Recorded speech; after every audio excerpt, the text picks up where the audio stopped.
And of course, every time Donald Trump says or tweets something that could bury any other candidate, his poll numbers rise. It begs the question, does Trump have a ceiling?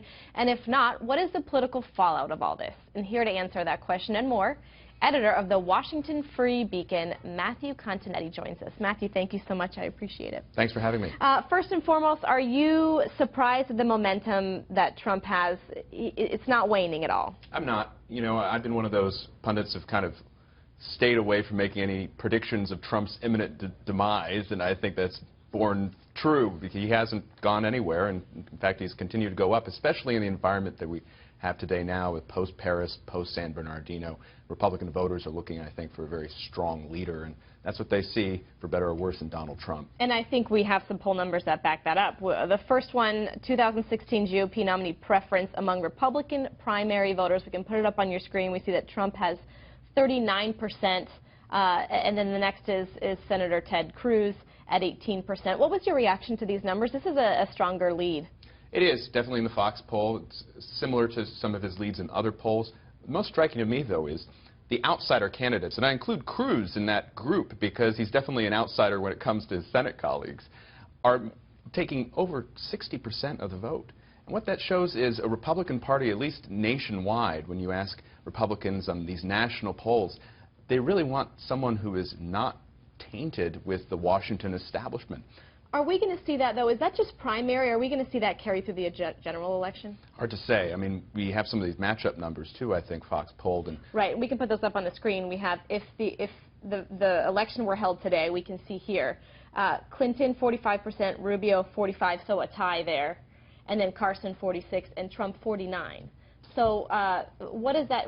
That shows what people are thinking about today. Well, it means when you expand the pool to registered voters, not just Republicans, registered voters are probably looking for something a little bit different and probably someone a little bit more in the mainstream of American politics, someone who's more of just a politician. And I think that's why you see Rubio doing better than the outsiders up against Hillary Clinton head-to-head. So will we see a shift in tactic as the election continues? Well, it depends. I mean, I think Republican voters are in kind of a pitchfork mode. They want to overthrow what they see as a very corrupt establishment.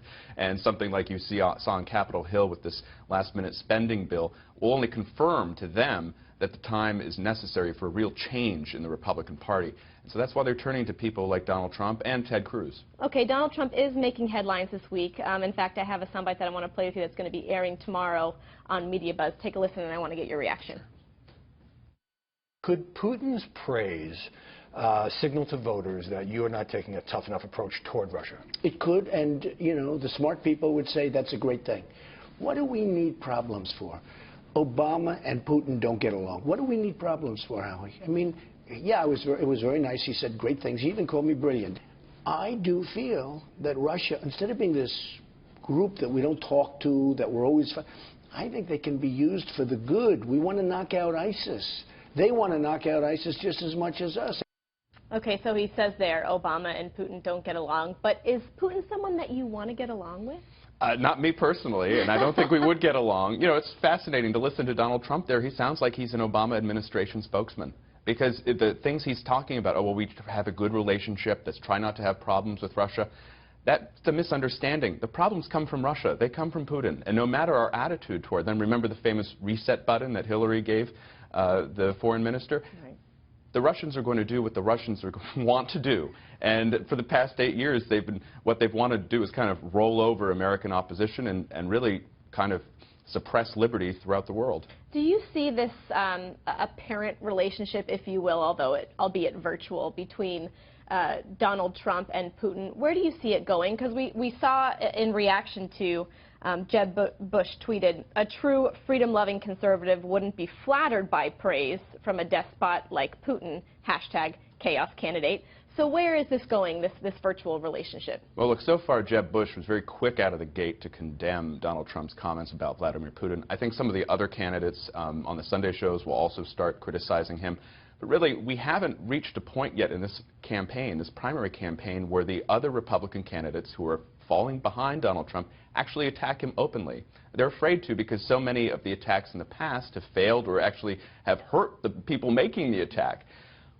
However, we're entering the red zone here in this game. This is January. It's coming up. the final march to the caucus and the primary in Iowa and New Hampshire, I believe we're going to start seeing, finally, negative attacks against Donald Trump from the other Republicans, and he's going to have to respond to some pretty harsh criticism. Okay, Matt, I'm going to leave it there on sort of a tease to the red zone. Right. I'm sure we're going to have you back. Thank you so much for your analysis. I appreciate it. Thank you.